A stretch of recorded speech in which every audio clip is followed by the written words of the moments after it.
अभी हाल ही में रीवा में 14 वर्षीय बच्चे को एक कुत्ते ने गले पर काट लिया।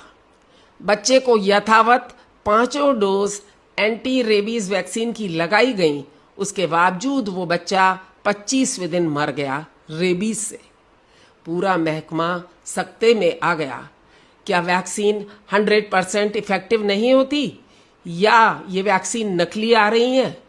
फ्रेंड्स, ऐसा कुछ नहीं है। कुछ चीज़ें हमें जानने बहुत ज़रूरी हैं। कुत्ता या किसी भी जानवर का काटा हुआ अगर हमारे शोल्डर्स के ऊपर वाले हिस्से में है, यानी नेक, फेस एंड हेड पर है, तो उसको हम कैटेगरी सी का वुंड मानेंगे, यानी it is a serious matter. क्यों? क्योंकि इसका डायरेक्ट कनेक्शन ब्रेन से और स्पाइनल कॉर्ड से है। हम वैक्सीन लगाते हैं, परंतु वैक्सीन की लिमिटेशन ये है कि वो तुरंत ही आपको बचाव नहीं दे सकती। वो आपके बॉडी में जाती है, इम्यून रेस्पॉन्स इवोक करती है, उसको लगते हैं 1 से 2 हफ्ते, जिसमें कि वो आपके बॉडी में एंटीबॉडीज बना पाती है। तब तक 1 से 2 हफ्ते में आपके पास कोई प्रोटेक्शन नहीं है। उसे प्रोटेक्शन देने के लिए उस टाइम पीरियड में हम लगाते हैं इम्यूनोग्लोबुलिन का इंजेक्शन।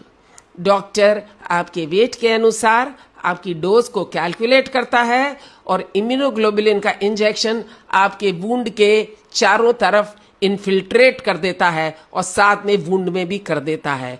उसका करने से क्या होता है कि जो वायरस लोकली वुंड में बैठा है वो नष्ट हो जाता है, और जब तक कि अपनी वैक्सीन फुली इफेक्टिव होती है तब तक ये इम्यूनोग्लोबुलिन 2 हफ्ते तक हमें प्रोटेक्शन दिए रहता है।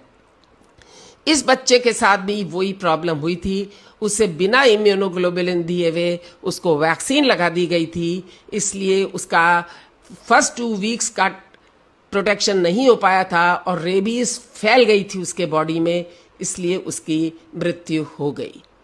तो ध्यान रहे, शोल्डर के ऊपर के सारे वुंड्स को हमें सीरियस लेना चाहिए और उसमें इम्यूनोग्लोबुलिन लगवाना बहुत ज़रूरी है।